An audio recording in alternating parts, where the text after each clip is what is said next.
again, but this was the one we just accomplished in 7 and 8. There was a condemnation of empty ritual. No, you don't have to mourn over the past. You don't have to mourn over the city anymore.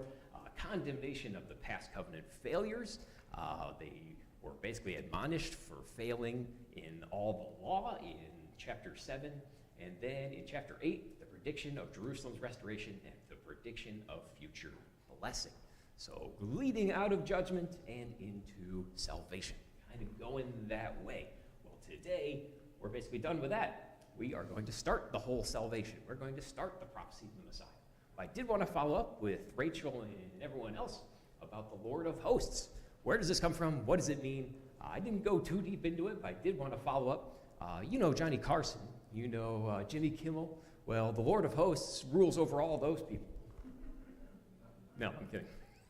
Lord of hosts, as far as I can tell, is actually a military idea. Well, Lord of hosts, he presides over the heavenly armies, all the peoples of the angels, all the celestial bodies. He's the Lord of those. So Lord of hosts would be the Lord of the hosts of heaven. So we were kind of right. I kept saying host of heaven, so this is pretty close. Lord of hosts just means the Lord of all the forces, Lord of everything. So Lord of hosts, if I can read just a little bit here, the earliest mention of it is the title is first used in the Bible in 1 Samuel 1:3. It is spoken by Hannah during a time of intense personal struggle when she prays to God at the sanctuary in Shiloh, acknowledging God's ultimate authority over her life. But in the military context, the title was used to remind the Israelites that God was the true commander of their earthly armies. For example, when the young shepherd David faced the giant Goliath, he relied on the authority of the Lord of hosts, the God of the armies of Israel. So not the hosts that we typically think of. You just think of someone hosting a party or someone being the leader of something. Well, he is the God of hosts. He's the host of every group. So this is kind of where it consolidates all into a single God, a single true Lord, unlike the rest of the societies which were pantheistic at the time. So a little bit different, and that's probably why they say it so much. They probably say it so much because this is a different idea to have one monotheistic God, one Lord. But just want to follow up with that. Hope that's kind of where we're landing with that. But we will go to, actually, we're going to finish up 8. I didn't finish up chapter 8. I left a couple verses. So if you want to open your books to Zechariah 8, and I think we'll start in verse 21. We'll just finish this up real quick because it's a goodie. Chapter 8, verse 21, I said. And the inhabitants of the city shall go together, saying, let us go speedily to pray before the Lord, and to seek the Lord of hosts. I will go also. Yea, many people and strong nations shall come to seek the Lord of hosts in Jerusalem, and to pray before the Lord. Thus saith the Lord of hosts, in those days it shall come to pass, that 10 men shall take a hold of all, shall take hold out of all languages of nations, even shall take the hold of a skirt of him that is a Jew, saying, we will go with you, for we have heard that God is with you. And that finishes out chapter 8. But this is great because this is the conclusion of the exile period. This is literally God saying, no longer are you going to be expelled and exiled from this place. You will return, and people will go with you, hearing that your God is the Lord of hosts, is the true God. So this is the promise of this fulfillment being given through Zechariah to the people returning at this time. And it's really the last part of part 1 where this promise is issued. Part 2 of Zechariah is essentially the Messianic kingdom, the Messiah coming, and how the Israelites weren't ready at all. And a lot of people today aren't ready either. But it says, go speedily and pray before the Lord, and seek the Lord of hosts. I will go also. Yea, many people and strong nations shall come to seek the Lord of hosts in Jerusalem. And how true is that? Strong nations did come to Jerusalem. They basically were on all sides of Jerusalem. Jerusalem surrounded all sides by strong nations. And they came and made sacrifices there. We went over in Daniel and all the other books that people would come and exchange their currencies at the Temple Mount, and they would go there to pray and sacrifice. Nations from all over would come to this place to worship the Lord, just as it said, it was prophesied before. But I always post this too.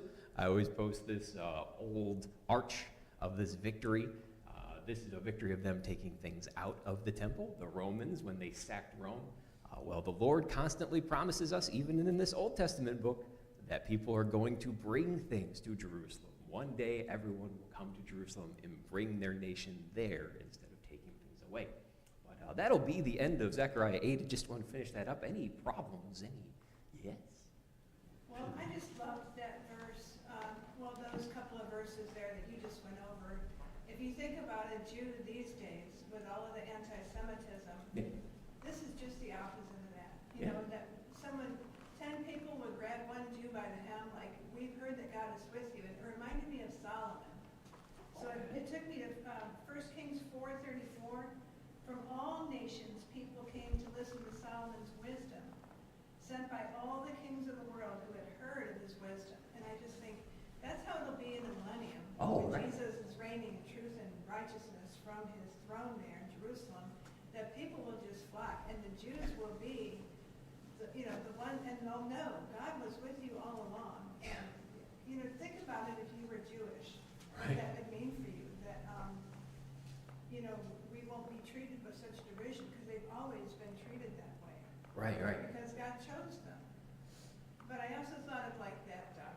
What was her name? The queen that came to see Solomon, and she had said that was 1 Kings 10. How happy your people must be! How happy your officials who continually stand before you and hear your wisdom. Yeah. And I think, that's us. We're the children of God, and we have the wisdom of God. Mm-hmm. And we should make people happy to come and approach us and say, God must be with you. What is it that you have? Yeah. What is it that you know? So that's what all of that, and those couple of verses brought to mind. I should have thought of that. I should have had the Revelation verse that you were talking about, where people come to New Jerusalem. People will come there, and it's a fulfillment of this prophecy as well. But, we see that all throughout the Old Testament too. She's right. We see that when they have a good king, when they have a good leadership, a good king, which will one day be king and high priest, of course. When we see that, we see people coming to Jerusalem. And then you have the inevitable downfall where eventually they embrace the other idols, just like Solomon did. But this is the fulfillment of this ultimate king-priest that will give this truth and righteousness and bring people to Jerusalem. And again, if they saw a Jew, they would say, you have God with you to teach me. Teach me, Rabbi, right? You often hear Rabbi Jesus, right? But absolutely. Any other dilemmas with chapter 8? Alrighty then, folks, we're going to go. I have no idea what this accent is. We're going to go out to Zechariah 9. Zechariah 9 is all about this messianic promise, this fulfillment of the promise, actually. But there's a little bit of a problem. The Israelites have a stumbling block in front of them with the Messiah. They have a problem with the Messiah that is promised. And this problem comes right immediately at Zechariah 9. Zechariah is going to tell the future of the next 200, 300 years. He's going to reveal in this chapter to the Israelites, whether they realize it or not. So this is this messianic prophecy, and they're going to confuse it with another individual, Alexander the Great. So Alexander the Great comes along and essentially fulfills all these prophecies 200 years after they were given, and the Israelites think, oh my goodness, a conquering king. We're going to have a conquering king just like this. This Messiah is going to come, and he's going to be just like Alexander. No, not the same guy, not even close. But this chapter is all about those fulfillments coming to pass. We see history before it happened, and then now that history has happened, we see what it actually meant, what it was actually talking about. But this is many questions about Zechariah still wrote about this. Lots of people think Zechariah didn't write it, even though it's in the book of Zechariah. How could Zechariah have known that these things were going to happen? Obviously, this isn't the same Zechariah. Something's wrong here. You'll hear that all the time from every scholar. There's no reason to think that Zechariah didn't write this. Just because he has this predictive power through God doesn't mean that anyone else wrote this. The writing is a little bit different. The tone is a little bit different. Again, it probably still is Zechariah telling us this. Just because he has this clairvoyance, it probably still is Zechariah. But that's one of the criticisms you'll hear as we get into the second part of the book, is that it wasn't him. Well, the Bible's full of predictions and prophecy. That doesn't mean the same people didn't write it. But it says that this is the burden of the Lord. Zechariah is going to go over two burdens from the Lord. So Zechariah says this burden of the Lord came onto him. So this is what we think of when we think of bearing our cross, right? Zechariah is going to give this word, and he calls it the burden of the Lord. The Lord has burdened him with this word to give to the ancient Israelites.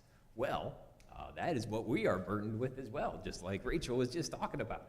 You know, we have this spirit, we have this knowing, we have this knowledge, and we try every day to take our cross and kind of give it to others, give them this hope, this thing they can latch onto. Well, Zechariah has to give people this hard truth in the same way. So this first burden that he's going to talk about in chapter 1 is Israelites' delayed salvation due to their disobedience. So he's going to talk about how they're going to mistake this Messiah, how this is going to be their stumbling block. And then later, he's going to go over the second burden, which is Israel's eventual obedience and details of its salvation. So as we go through this next part of Zechariah, it's going to deal with them falling over the Messiah and then finding him. Then everyone's going to find him, and then the Messianic kingdom is going to come. But this isn't easy for him to say, because it's basically, you guys aren't going to be obedient again. It's going to take a little more to get you guys where you want to be. But it reminds us in Isaiah, just a little earlier, and he shall be a sanctuary, but a stone of stumbling, and for a rock of offense to both the houses of Israel, for again, and a snare to the inhabitants of Jerusalem. But we preach Jesus Christ crucified, unto the Jews a stumbling block, and unto the Greeks foolishness. That's both Old Testament and New Testament, that Jesus is a stumbling block. They don't understand the nature of God and the Messiah that came to them. So both in the Old Testament and in the New Testament, they are at a loss for the Messiah to come. But yeah, what's up? Romans 9 is also a good cross-reference for that. Oh, okay. 30 through 32, or 33 rather. You got it with you? Romans 9, Yeah. 30 to 33. Okay. Well, verse 32, they pursued it not by faith, but as if it were by works. They stumbled over the stumbling stone. And then they quote that verse from Isaiah 8 that you used. Oh, okay. But, like Paul is reasoning that out. What shall we say then? That the Gentiles who did not pursue righteousness have obtained it? A righteousness that is by faith. But the people of Israel who pursued the law as the way of righteousness have not attained their goal. And why not? Because they pursued it not by faith, but as if it were by works. Wow. So, That's a better one, isn't it? That's pretty good. Yeah, I mean, that's what they're trying to do. And hey, the stumbling block is works, right? The stumbling block is this whole idea that the law is still their way. They can still live up to this. They can still do these things, even though all their kings have failed, and even though they have a new king and a new high priest that is being crowned, even in Zechariah. But yeah, that's a much better verse, because it highlights the ultimate stumbling block. But even in the Old Testament, we have this prophecy that they're not going to accept the Messiah when he comes. And we do see that. But this is going to be the fulfillment of all these old prophecies. We can see how they were fulfilled. Thank goodness, because we might not understand them either if they were just given to us and we didn't have history to look back on. But hey, this is the fun part, right? But we get to feel better than other people. That's the best part. No, I'm kidding. But any questions before we get rocking on Zechariah 9? Okay, let's rock. Let's start in verse 1 here. Ooh, that map didn't turn out so good. Oh well, I tried. But chapter 9, verse 1, I'm sorry. The burden of the word of the Lord in the land of Hadrach and Damascus shall be the rest thereof, when the eyes of man, as of all the tribes of Israel, shall be toward the Lord. And Hamath also shall border there by Tyrus and Sidon, though it be very wise.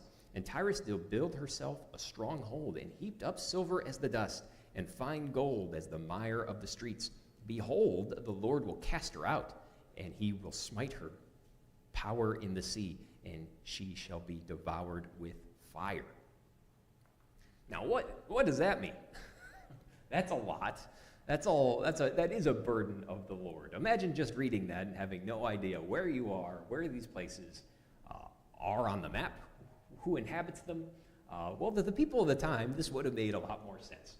So this is a very crude map of the area.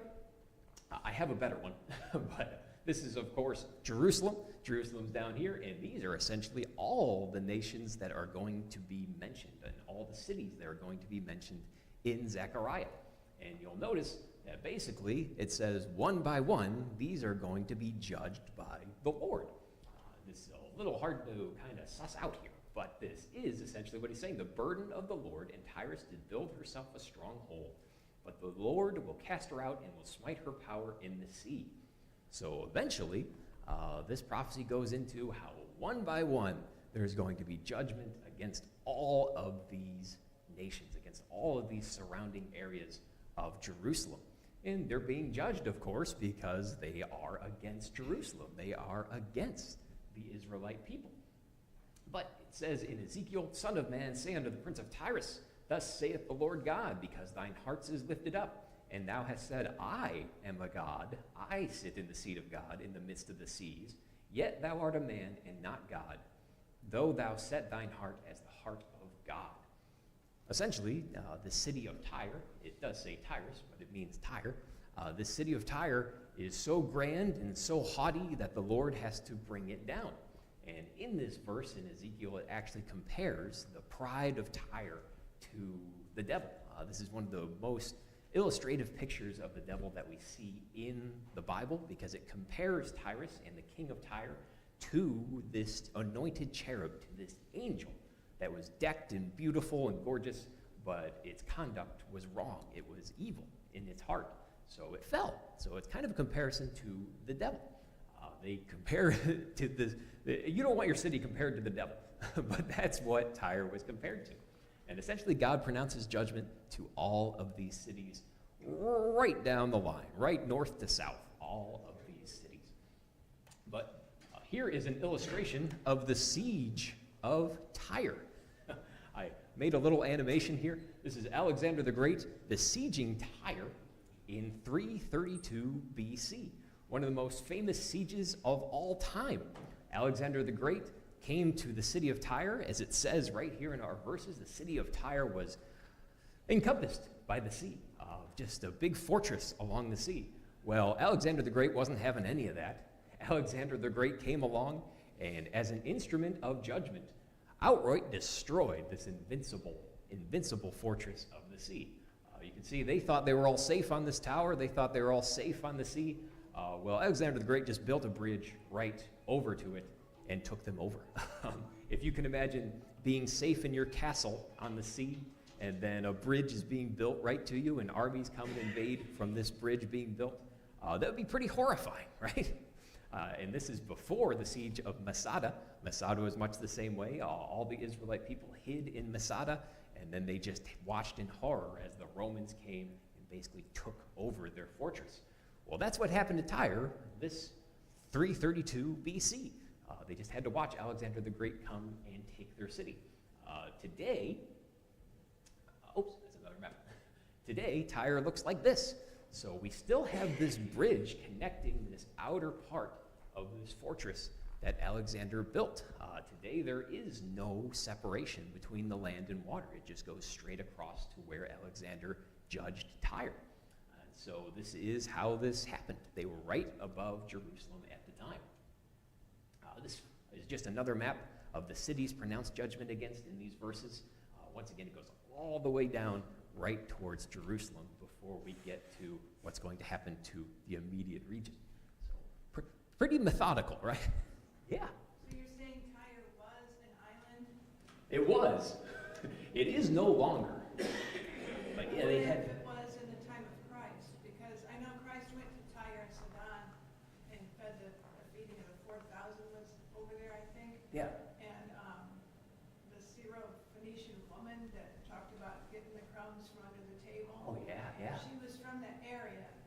knew that it was Gentile territory, but I didn't know about an island and two different sites. Yeah, they were a naval power. So the Bible actually talks about how they were such a naval power that it was crazy that Alexander just built a bridge over there. They thought the only way you could take Tyre was by bringing your ships, bringing your armada to come lay against it.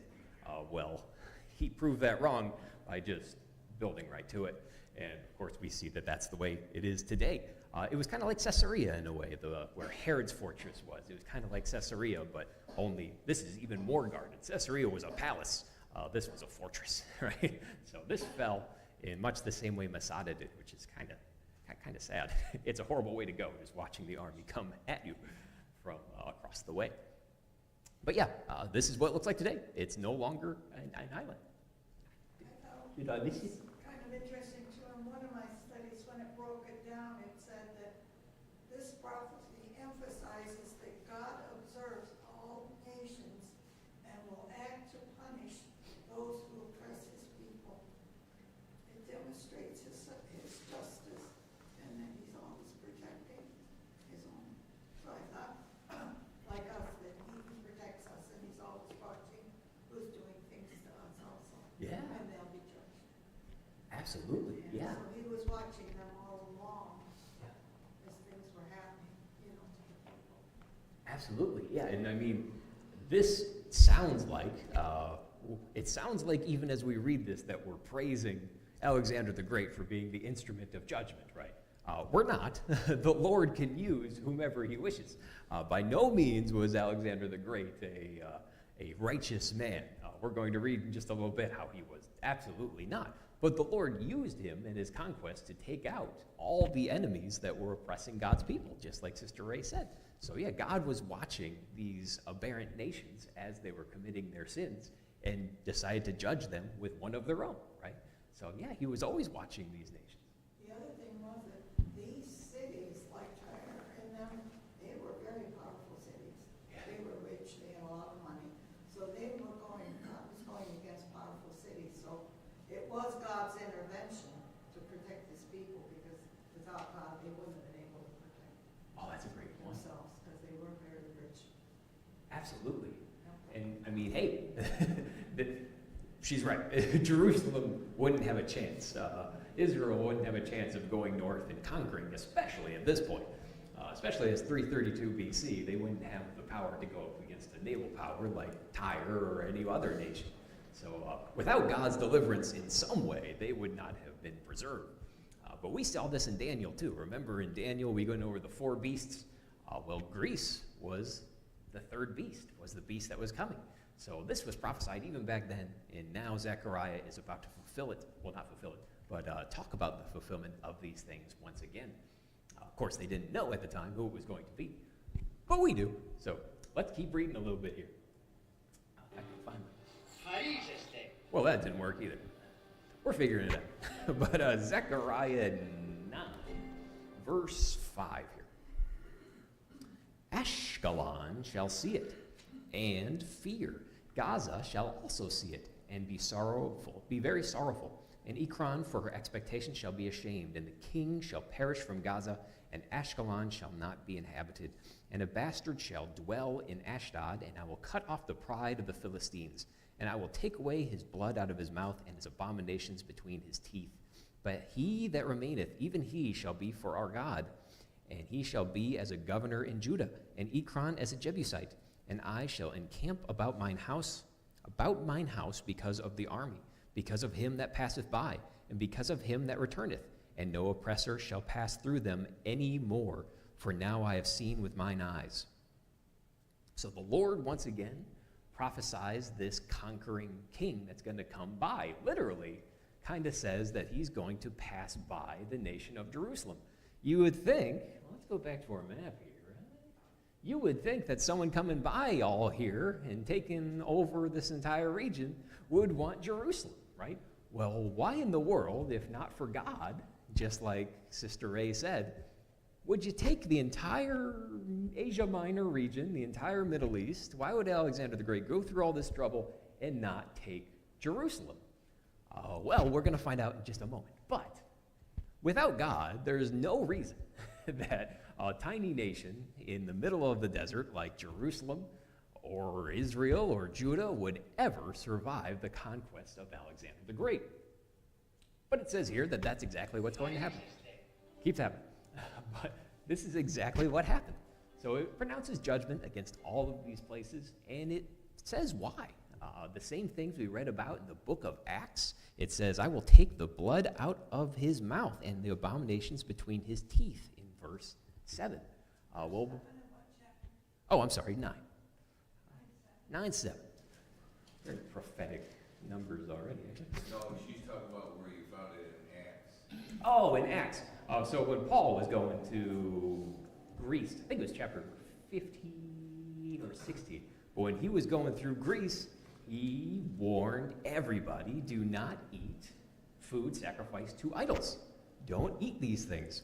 Well, that's what all the cities around this region did back then as well. So in chapter 9, verse 7, sorry about that, it says, I will take away his blood out of his mouth and his abominations from between his teeth. So these nations around Jerusalem were eating things sacrificed to idols, things sacrificed to other deities. And so the returning Israelites wanted nothing to do with that. This was judgment against those nations for that very sin. We talked about Solomon setting up those idols. Well, food would be sacrificed to them, and these nations would partake. And that was a no-no. It was a no-no in the law and a no-no to the Lord.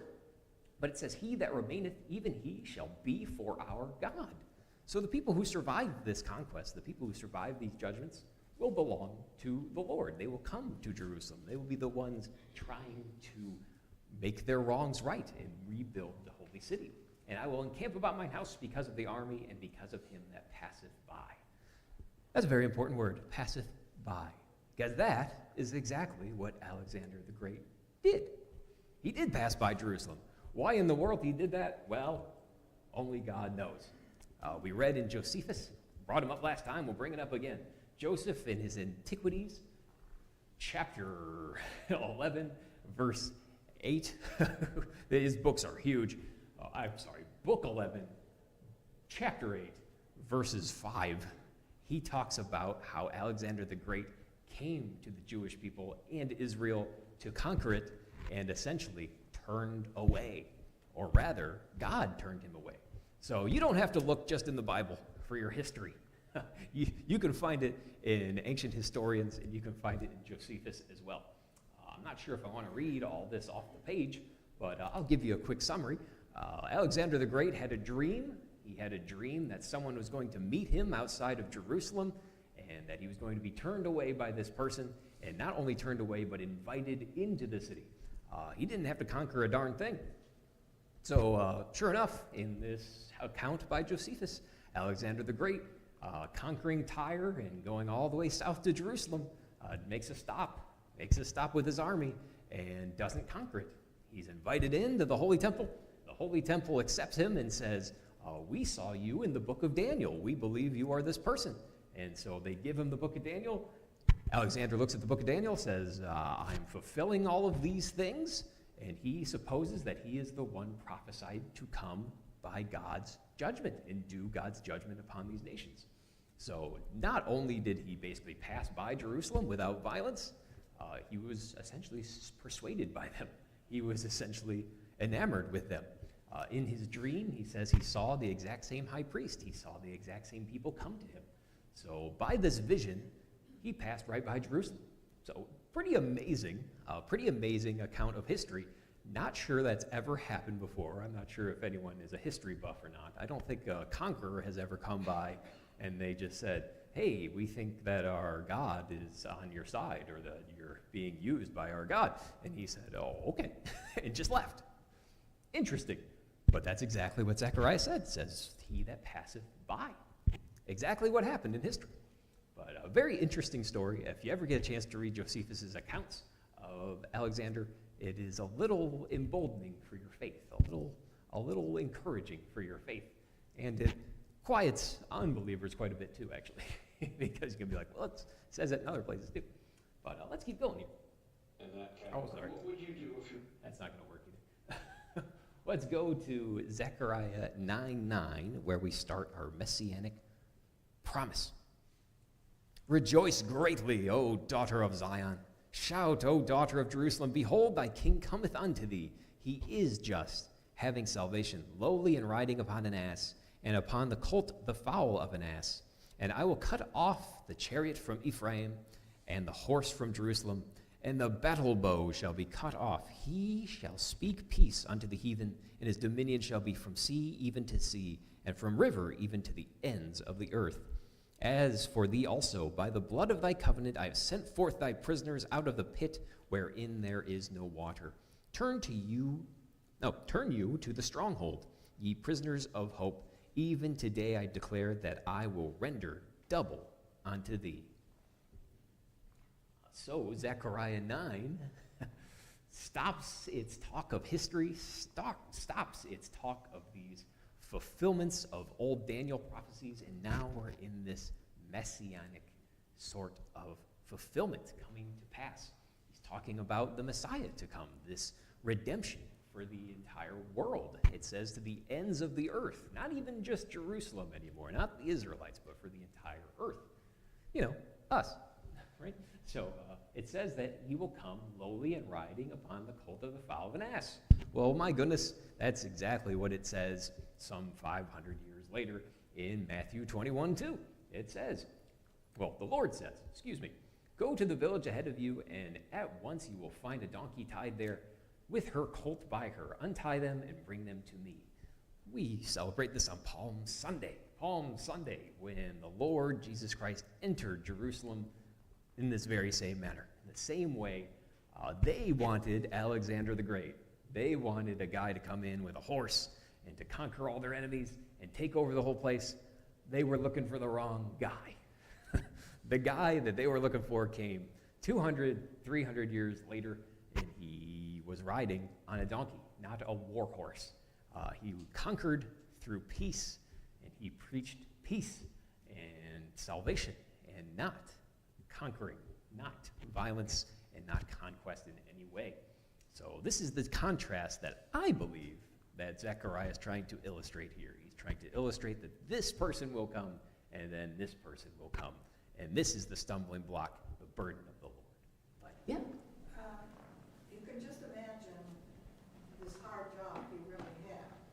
He's convinced in the nation, the Jewish nation, that the Lord's going to take away all their military power. And here they are, such a powerful nation, and this is going to be taken away, that it's going to be diminished. Right. That God's rule is going to rule, that you're not going to need the military or that. But to tell people that and them looking at what they have ahead of them, he had a hard job. Right. Burden of the Lord, right? Right. And right after the verse is talking about conquest, he says, it's hard to see it a little bit. And I will cut off the chariot from Ephraim. I will take away the horses from Israel. So that's a weird thing to say right after conquest, right? So exactly, yeah, it's saying I will remove this power will not be your power. This power is a different type of influence, a different kind of power. But yeah, it's funny. I'll take away your military. I'll leave you defenseless except for the wall of fire that he was promised to be. But yeah.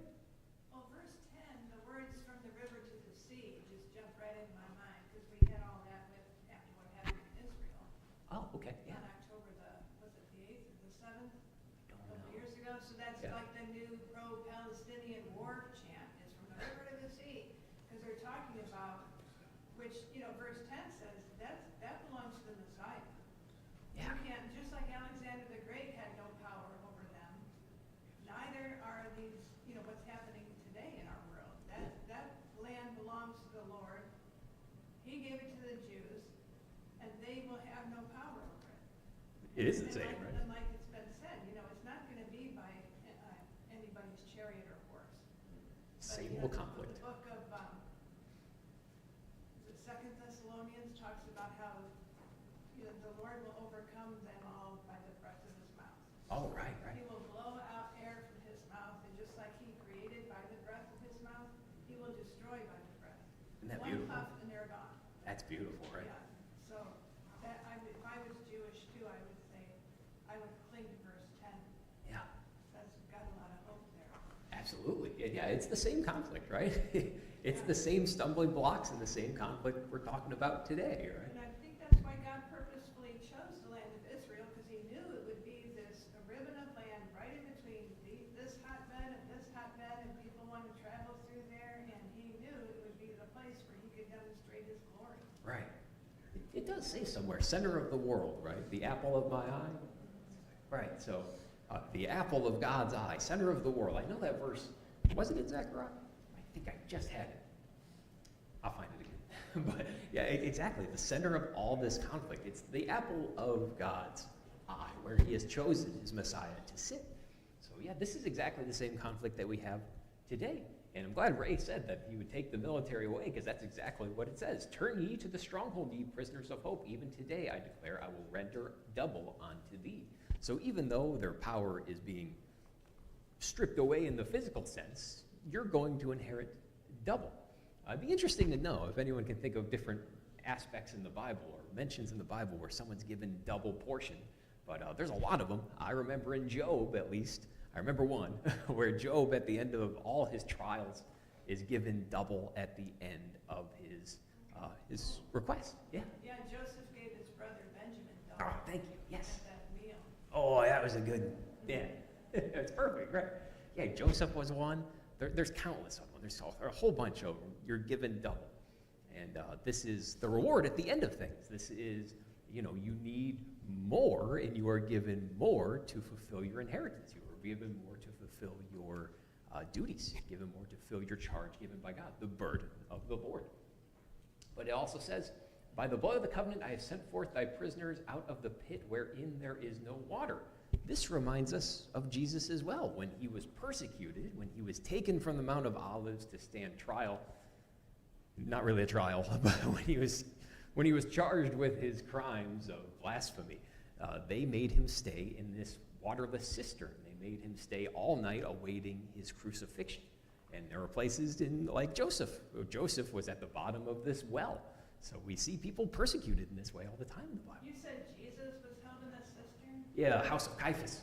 So he was held, and we had pictures of it, but nowadays it's more like they made it a stairwell, a weird-looking stairwell. But back then, they believed it was just in the house of Caiaphas, this cistern of water that he was forced to stay in, because they didn't want to lodge him, of course, and they wanted to rush his trial, and they wanted to crucify him early. He stayed in this waterless cistern. You can go see it. I always don't like when they renovate things, but it's interesting and kind of harrowing to watch what he might have went through that entire night as he stayed in this waterless cistern waiting for his judgment to come, or the atonement to come. But he says in Zechariah that I'm going to take you out of the cistern. I'm going to bring you out of it. I'm going to bring you out of the pit wherein there is no water. So you're not going to drown in there, but you're going to stay there with this burden of the Lord. But shall we keep going here? I think we can do just a little more. Yeah, let's try. Let's try. Let's do verse 13 here. When I've bent Judah for me, filled the bow with Ephraim, and raised thy sons, O Zion. Hey, there's Zion again. Against thy sons, O Greece, and made thee as the sword of a mighty man. And the Lord shall be seen over them, and his arrow shall go forth as lightning, and the Lord God shall blow the trumpet, and shall go with whirlwinds of the south. The Lord of hosts shall defend them, and they shall devour and subdue with sling and stones. They shall drink and make noise as through wine. They shall be filled like bowls, and as the corners of the altar. And the Lord their God shall save them in that day as the flock of his people, for they shall be as the stones of a crown, lifted up as an ensign upon his land. So this is a messianic prophecy that might not just be fulfilled with Jesus, but we might have to wait to see this ourselves, because he says in this day he will deliver them. In this day they shall drink and make noise as through wine, and shall be filled like bowls, and as the corners of the altar. So Zechariah is charged with delivering two messages. One for the first coming of the Messiah, for the first sighting of him, and then for the second. So he's delivering the message not only to the people, Israelites, waiting for the Messiah, but to the people who will wait again for his second coming. Because obviously, this was not just fulfilled when he first came. It was a stumbling block. They rejected him. But now we wait for him again. It reminds us in Matthew, for as lightning, just as it says in Zechariah, for as the lightning cometh out of the east and shineth even unto the west, so shall the coming of the Son of Man be. And it says so right here in Zechariah as well. So we know that this is the coming of Jesus again. Revelation, it says, and the angel thrust his sickle into the earth and gathered the vine of the earth and cast it into the great winepress of the wrath of God.